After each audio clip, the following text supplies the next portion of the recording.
I still remember the exact moment my father decided I was expendable.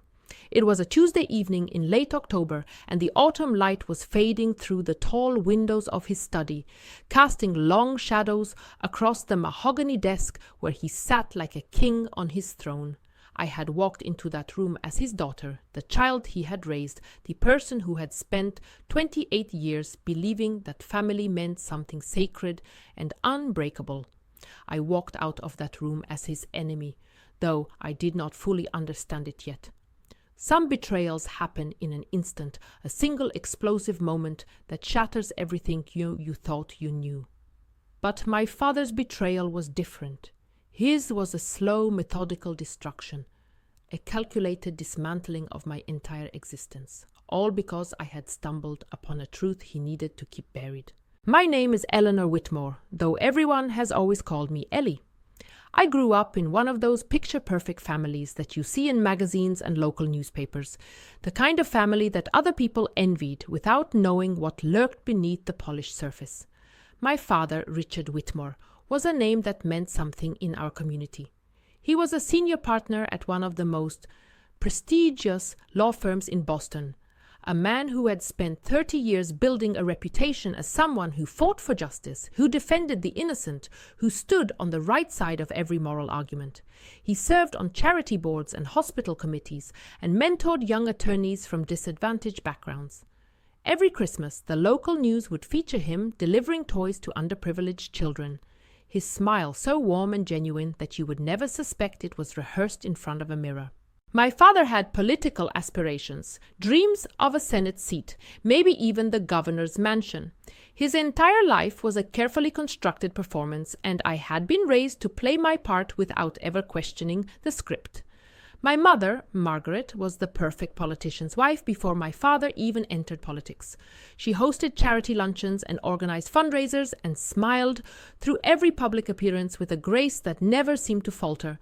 But at home, behind closed doors, my mother was a different person. She was quiet, withdrawn, a woman who had learned that the safest thing to do was never disagree with my father about anything. I used to think she was simply reserved, dignified in her silence. It took me years to understand that her silence was not dignity but survival. My older brother, Christopher, had always been the problem child, though my father never publicly acknowledged it. Christopher struggled in school, dropped out of 2 different colleges, and cycled through jobs like some people cycle through outfits. But because he was the firstborn son, my father kept giving him chances, kept covering up his failures, kept writing checks to make his mistakes disappear. I used to resent the double standard.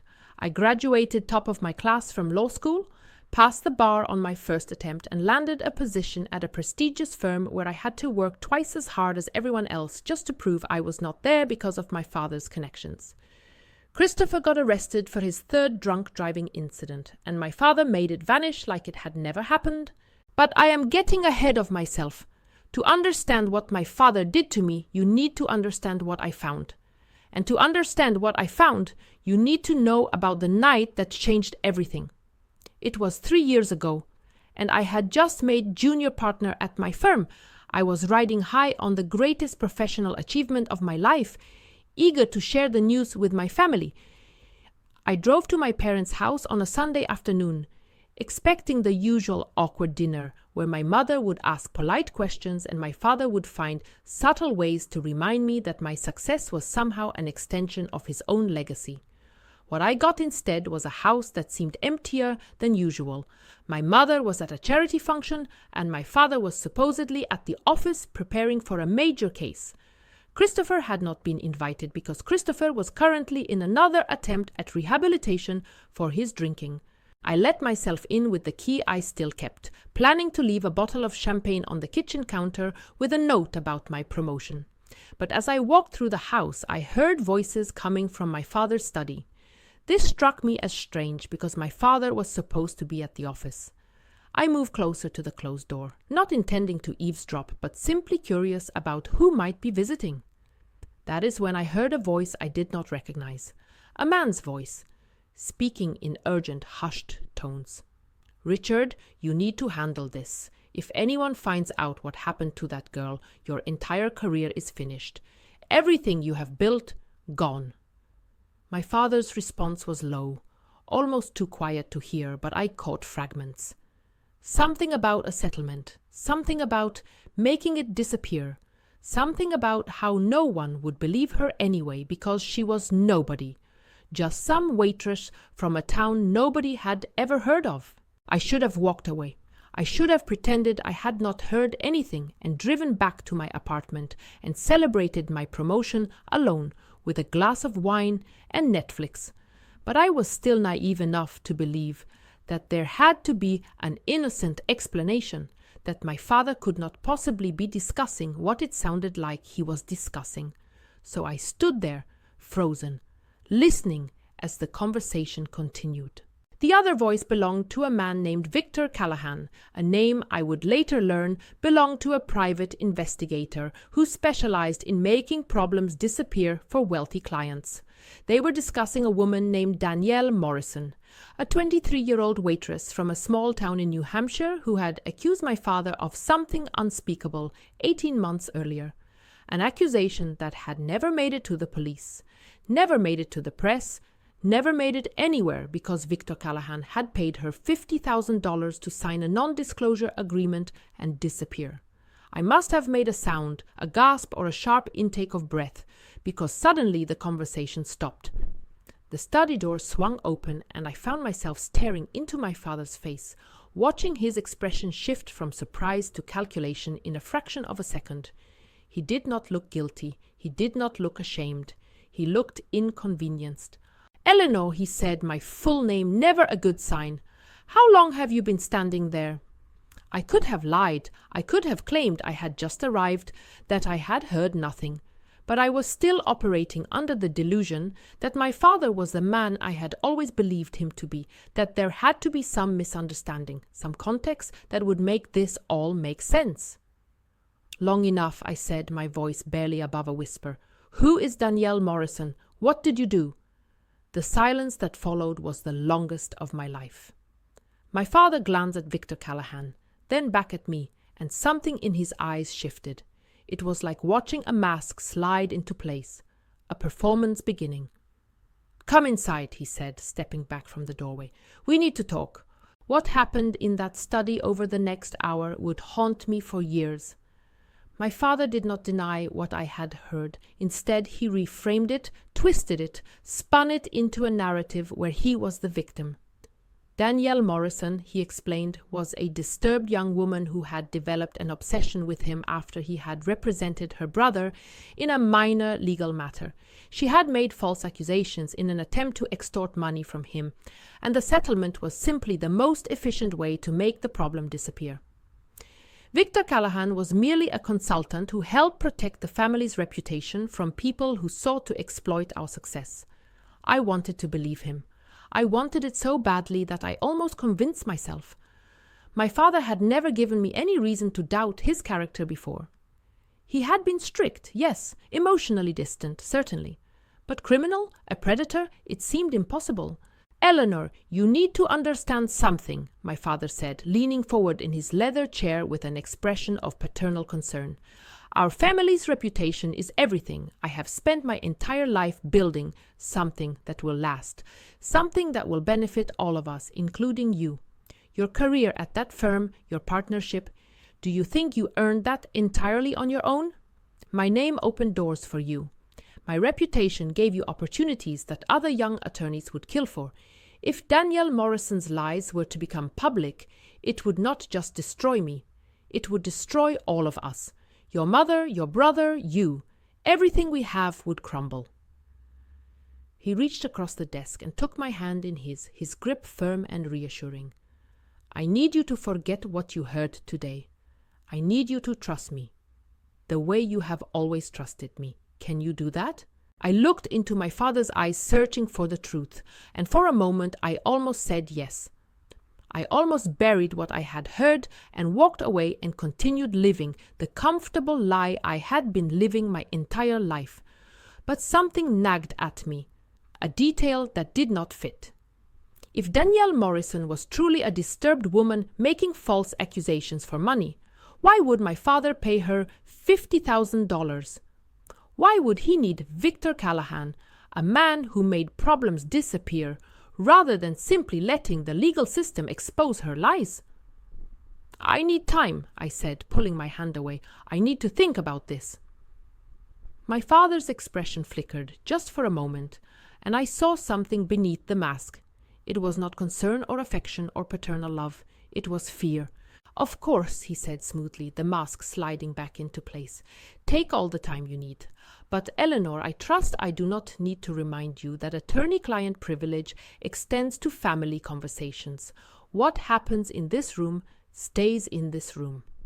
I nodded and left, driving home in a daze, my mind racing with questions I was afraid to answer.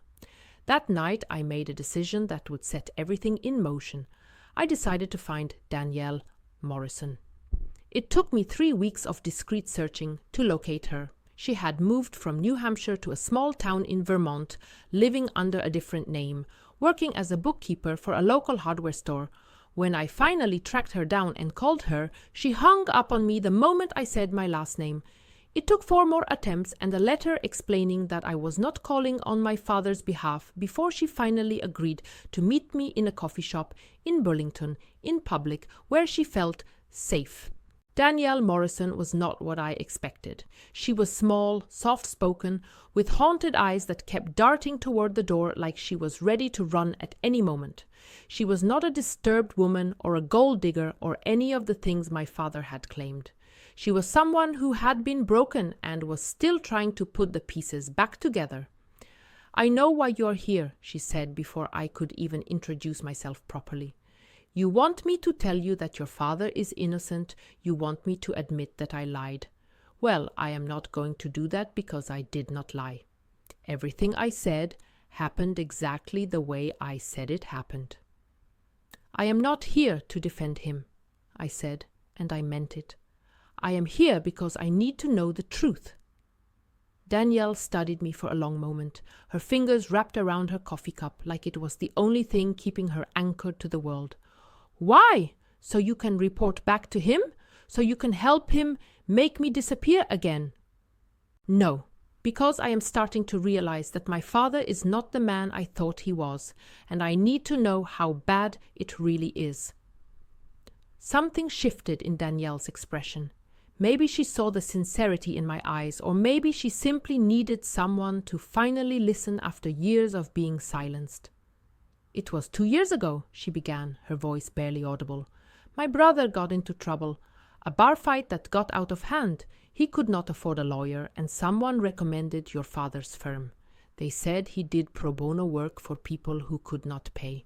So your father took the case, and he got my brother off with just community service. We were so grateful. He seemed like such a kind man. She paused, taking a shaky breath. A few weeks later, your father called me. He said he wanted to discuss my brother's case. Make sure everything was going smoothly. He invited me to his office. But when I got there, it was after hours. Nobody else was in the building. I will not repeat the details of what Danielle told me next. They were horrific, sickening, the kind of details that sear themselves into your memory and never fully fade. What I will say is that when she finished, I believed her. I believed every word. And I understood with terrible clarity that my father was not just a flawed man or a hypocrite hiding behind a virtuous mask. He was a monster who had been hiding in plain sight for my entire life.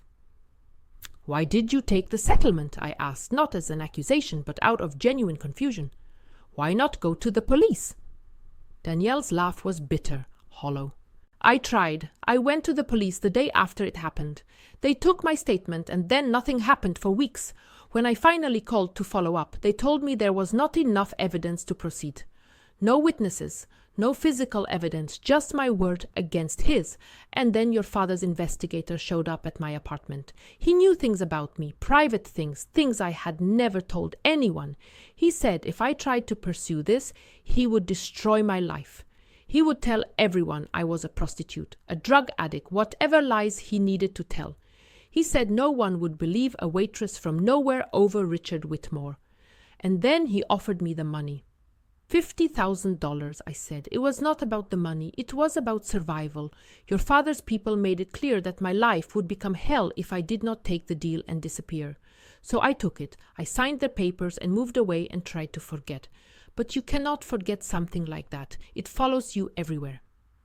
I sat across from Danielle Morrison in that coffee shop, and I felt my entire world restructuring itself around a new, terrible understanding. My father, the man who had raised me, the man whose approval I had spent my entire life chasing, was a predator. And I had evidence, or at least I had a witness, someone willing to tell the truth. Danielle, I said slowly, choosing my words carefully, what if there was a way to make him face consequences? What if I could help you get justice? She shook her head, tears welling in her eyes. It has been too long. The statute of limitations, the NDA, his connections. He is untouchable. Do you not understand? Men like your father always win. They always get away with it.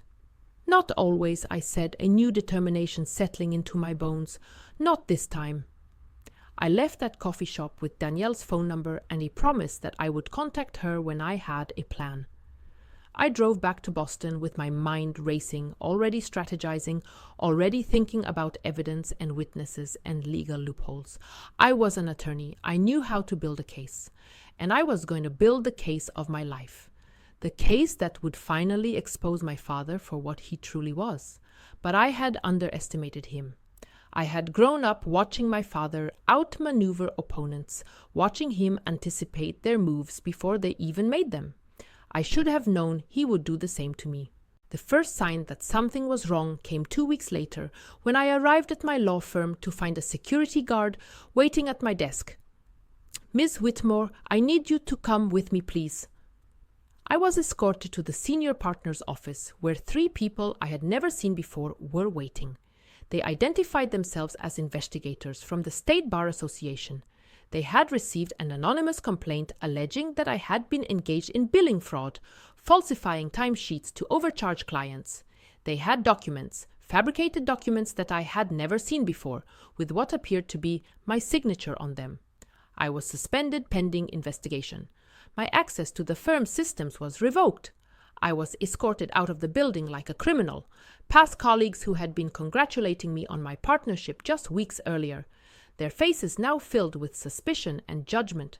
I knew immediately who was behind it. My father had discovered that I was investigating him, that I had contacted Danielle Morrison. Victor Callahan had been watching me, probably from the moment I left my father's study that night. And now my father was doing exactly what he had threatened to do to Danielle. He was destroying my life to protect his reputation. But the billing fraud accusation was just the beginning. Over the following weeks, my life unraveled with terrifying speed. The State Bar investigation expanded to include allegations of witness tampering in a case I had worked on 2 years earlier. Someone had planted evidence on my laptop, emails I had never written, documents I had never created. The IT experts the Bar Association brought in were good, but not good enough to recognize that the timestamps had been manipulated. My bank accounts were frozen after an anonymous tip linked me to a money laundering investigation. The tip was false, of course, but it took months to untangle, months during which I could not access my own savings. My landlord received an anonymous letter alleging that I was running an illegal business out of my apartment. I was evicted with 30 days' notice, forced to move into a dingy extended stay hotel, while I fought battles on multiple fronts. And then came the cruelest blow of all. My father orchestrated a family meeting where he presented my mother and brother with carefully selected evidence he had fabricated, that I was mentally unstable. He pointed to my increasingly erratic behavior that was erratic only because he was systematically destroying my life. He suggested that I had experienced a psychotic break, that I was making paranoid accusations against him because I was suffering from delusions. My mother sat silent throughout the entire performance, her eyes fixed on the floor. My brother, Christopher, who had always resented me for being the successful one, looked almost gleeful. I always knew there was something wrong with her, Christopher said, his voice dripping with satisfaction. She was always so perfect, so superior. I knew it was all an act. My father reached across the table and took my hand, his expression one of sorrowful concern. Eleanor, we love you. We want to help you get the treatment you need. There is a facility in Connecticut, a very discreet place, where you can rest and recover. I have already made the arrangements. I looked around the table at my family, at the mother who would not meet my eyes, at the brother who was smiling at my destruction, at the father who was trying to have me committed to cover up his crimes. And something inside me snapped, but not in the way they expected. I did not scream or cry or give them the emotional outburst that would have confirmed their narrative. Instead, I went cold. I felt a stillness settle over me, a clarity that cut through the panic and the fear. No, I said simply, I am not going anywhere. I stood up from the table, walked out of my parents' house, and never looked back. The next few months were the darkest of my life. I was disbarred based on the fabricated evidence. I lost my apartment, my savings, my career, my reputation, my family. I found myself staying in a shelter, a Stanford-educated attorney who had once argued cases before federal judges, now waiting in line for a bed and a hot meal. I applied for jobs and was rejected the moment potential employers searched my name and found the news articles about my disbarment. I had become exactly what my father needed me to become, someone who nobody would believe. But I did not give up. Even in my darkest moments, I clung to one truth that kept me going. I knew what my father had done. I had spoken to his victim. I had seen the fear in his eyes when he realized. I knew his secret. The truth still existed, even if no one believed it, and as long as the truth existed, there was a chance for justice.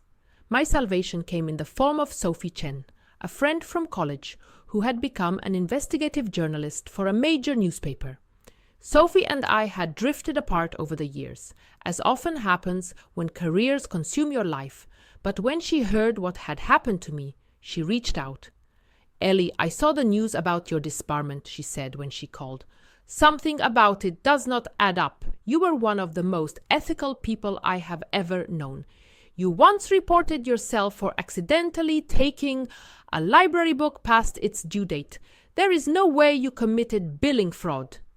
I almost broke down, crying at the sound of someone who believed me. Sophie, if I tell you what really happened, you are going to think I am crazy. Try me, she said. I have spent my career investigating powerful people who abuse their positions. Nothing surprises me anymore. So I told her everything about Danielle Morrison, about what I had overheard in my father's study, about Victor Callahan and the campaign of destruction that had reduced me from a successful attorney to a homeless person. Sophie listened without interrupting, and when I finished, she was silent for a long moment. I believe you, she said finally, and I think your father might have made a mistake. What do you mean? Powerful men like him, they get arrogant. They think they are untouchable. They take shortcuts, get sloppy, leave trails. If he did what you say he did, there is evidence somewhere. And if we can find it, we can take him down. That phone call was the beginning of my resurrection. Sophie offered me her couch to sleep on and her resources as an investigative journalist. Together, we began the painstaking work of building a case against my father. The first breakthrough came when Sophie used her contacts to obtain records of payments made by Victor Callahan's company. The records showed not one settlement but 7, all made to women with no apparent connection to each other, all within the past decade. Danielle Morrison was not my father's only victim. She was just one of many. The second breakthrough came from an unexpected source, my mother. 2 months into our investigation, Margaret Whitmore showed up at Sophie's apartment, trembling and pale, clutching a folder of documents to her chest. I cannot do this anymore, she whispered when I opened the door.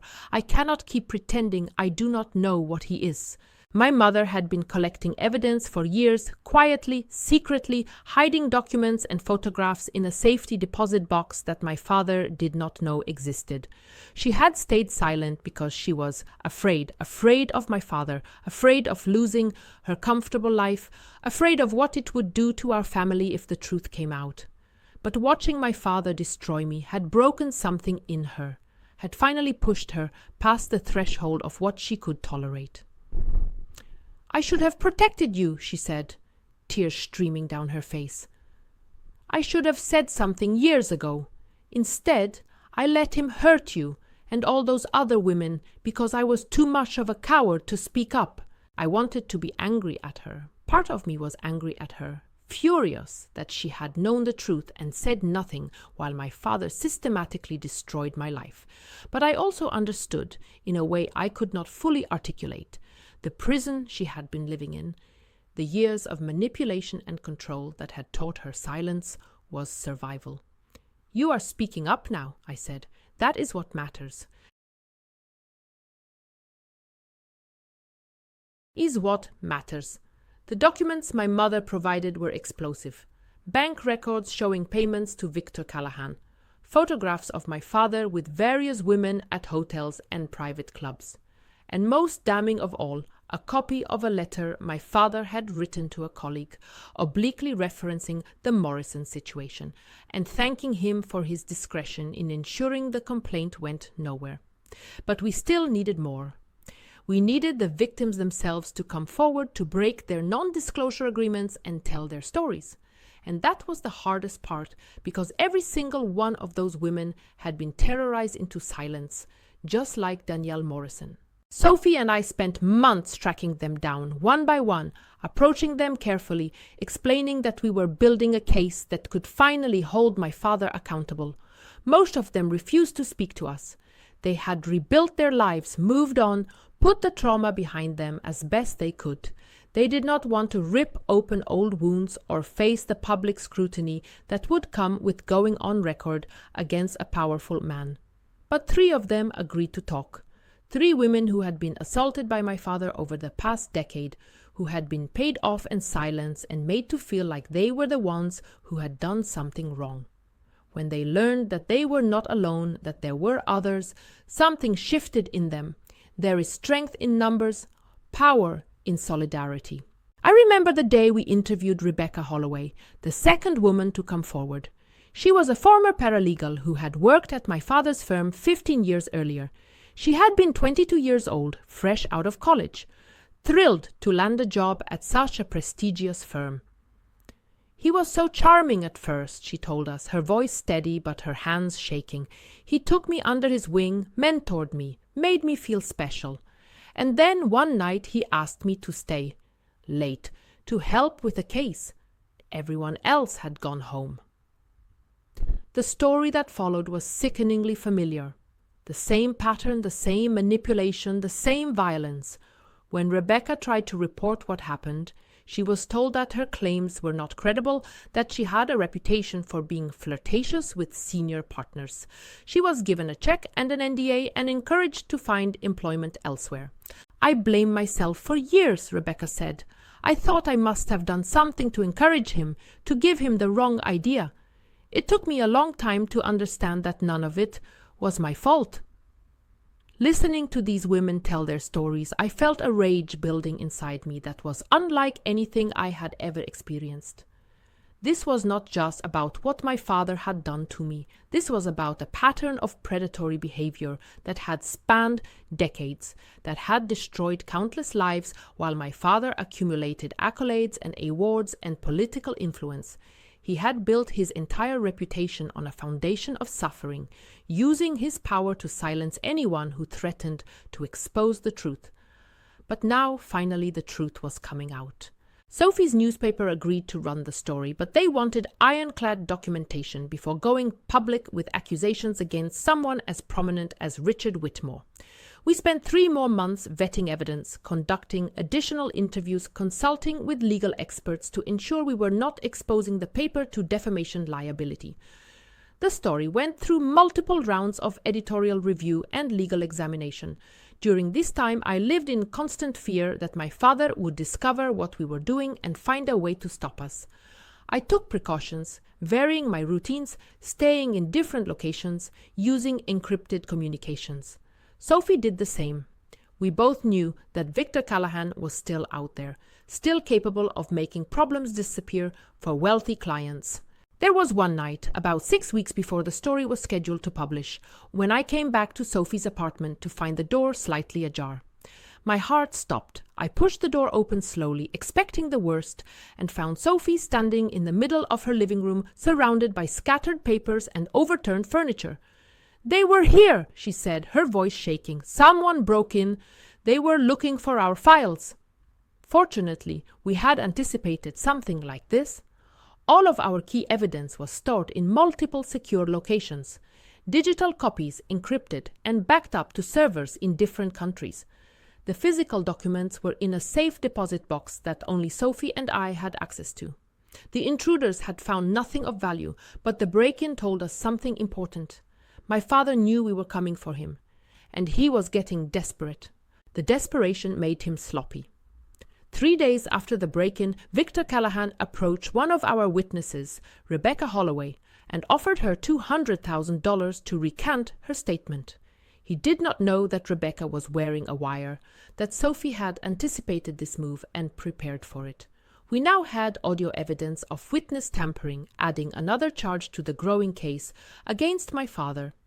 The story published on a Thursday morning in November, almost exactly 2 years after I had first overheard that conversation in my father's study. It dominated the front page of Sophie's newspaper and was immediately picked up by every major news outlet in the country. My father's face was everywhere, his carefully constructed image crumbling as the evidence piled up.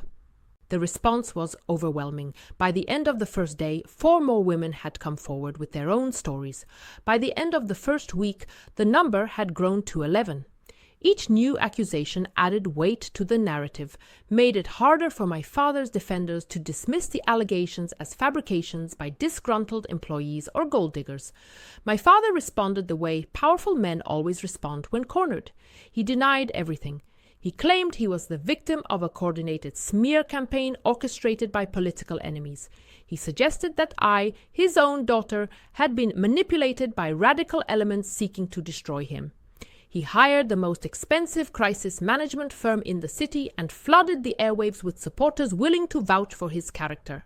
But the evidence was too strong. The bank records, the witness statements, the audio of Victor Callahan attempting to bribe Rebecca Holloway. All of it pointed to a pattern of predatory behavior followed by systematic cover-ups. And unlike previous cases involving powerful men, the victims were willing to testify. They were no longer isolated and afraid. They had found each other, found strength in their shared experience, and they were determined to see this through. The State Bar Association, which had disbarred me based on fabricated evidence, reopened their investigation. This time they were investigating the evidence itself, tracing its origins, uncovering the digital manipulation that had been used to frame me. Within weeks, they had identified Victor Callahan's involvement in creating the fake documents. My disbarment was overturned, my record expunged. I was offered my partnership back, along with a formal apology from the firm. I declined the partnership. I had spent 2 years fighting for justice, and I had discovered that there were more important things than a corner office and a prestigious title. Instead, I joined a nonprofit organization that provided legal services to victims of sexual assault, using my skills to help others navigate the system that had almost destroyed me. But the true turning point came 3 months after the story published, when the district attorney announced that Richard Whitmore was being charged with multiple felonies: witness tampering, obstruction of justice, conspiracy to commit fraud. The assault charges were more complicated due to statutes of limitations. But the crimes he had committed to cover up those assaults, those were recent enough to prosecute. I was in Sophie's apartment when I watched the press conference announcing the charges. I saw my father led out of his office in handcuffs, cameras flashing, reporters shouting questions. He kept his face composed, that familiar mask of dignified innocence, But I could see the fear in his eyes, the same fear I had seen that night in his study when he realized I had heard the truth. The trial lasted 6 weeks. I testified for 2 days, describing what I had overheard, the campaign of harassment that followed, the fabricated evidence used to destroy my career. Danielle Morrison testified, finally able to tell her story publicly after years of enforced silence. Rebecca Holloway testified. 3 other women testified.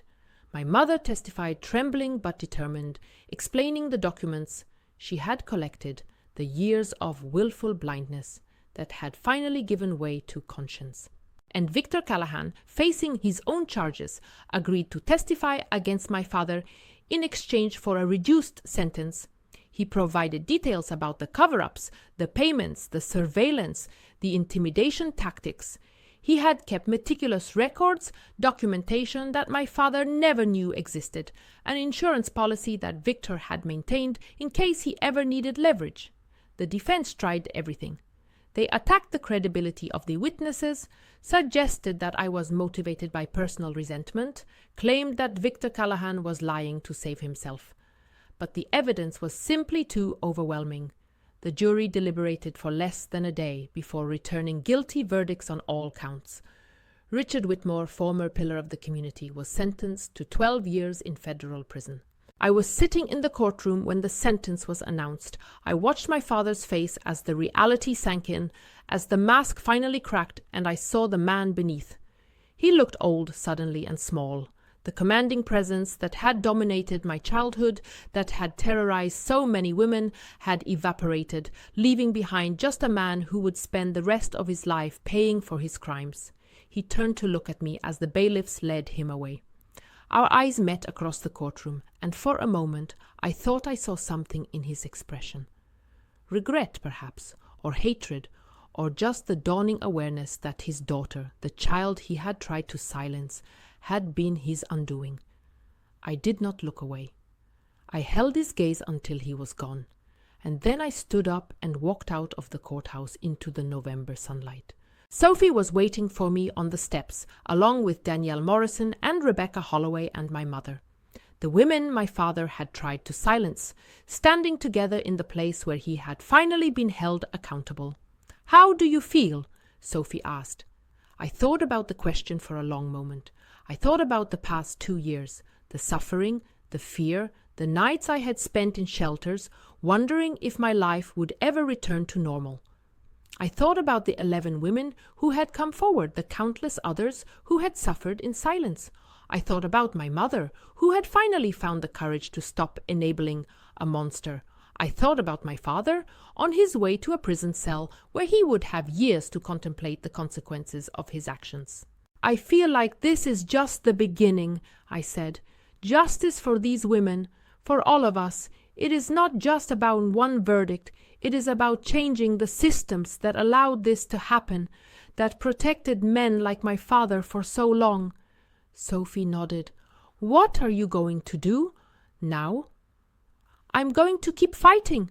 There are so many others out there, survivors who have been silenced, who have been gaslit into believing that no one will believe them. I want to help them find their voices. I want to make sure that what happened to us never happens to anyone else." And that is exactly what I did. In the years since my father's conviction, I have dedicated my life to advocating for survivors of assault and harassment. I have worked with legislators to strengthen laws against witness tampering and the use of non-disclosure agreements to silence victims.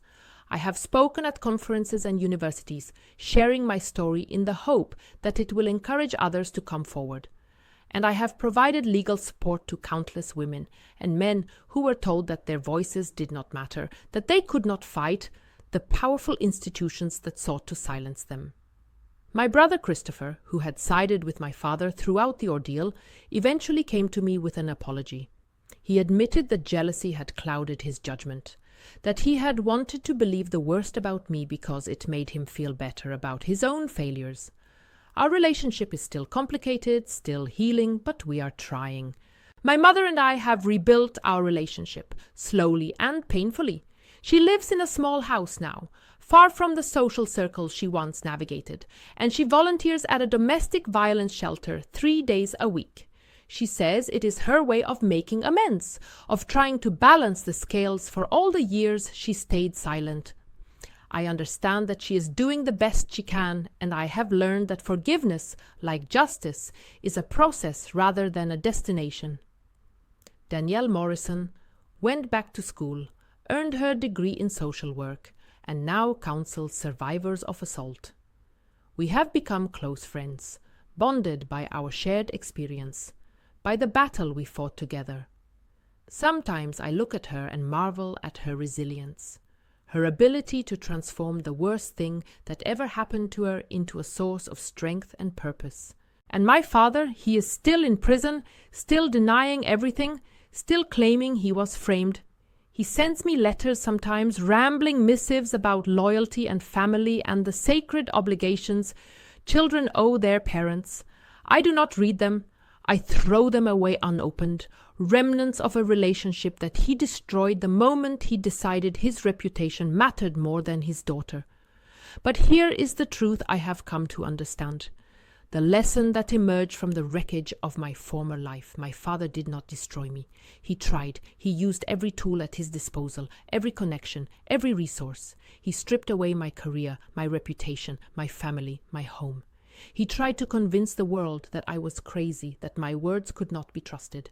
He came as close as anyone ever has to completely annihilating my existence. But he failed. He failed because the truth cannot be destroyed forever, only delayed.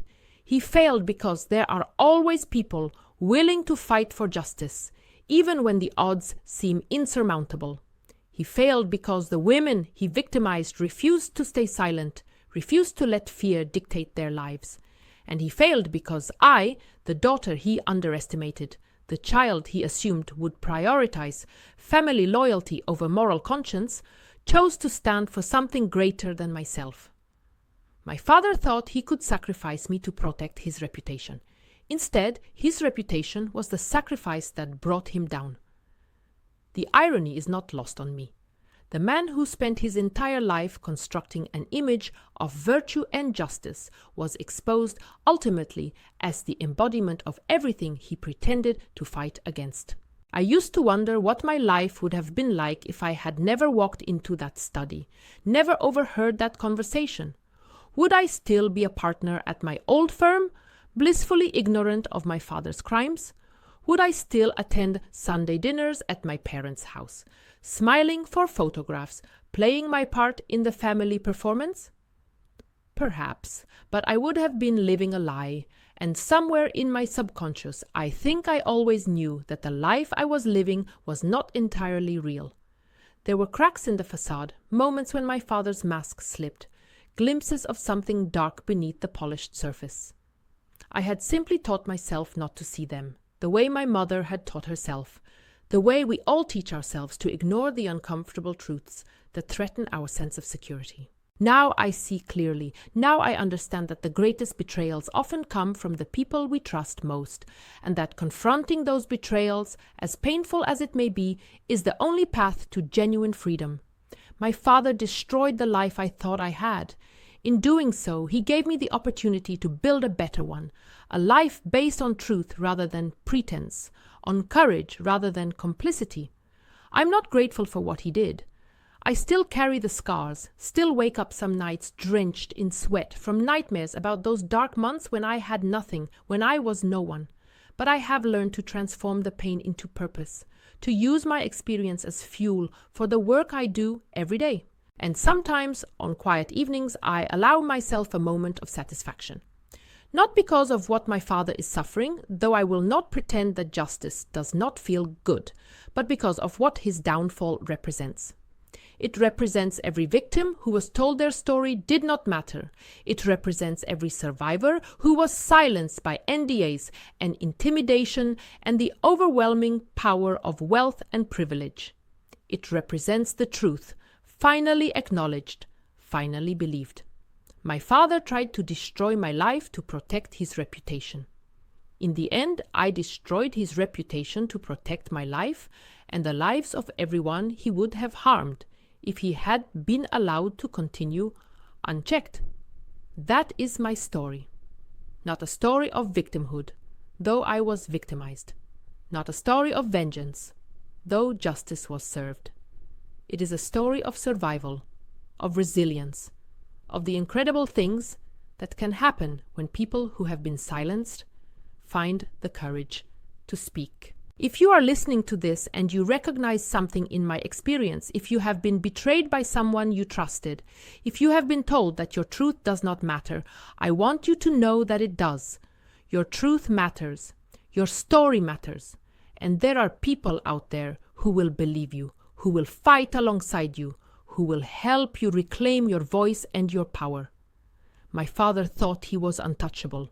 He thought his reputation was more important than the lives he destroyed. He was wrong, and that is the most satisfying justice of all.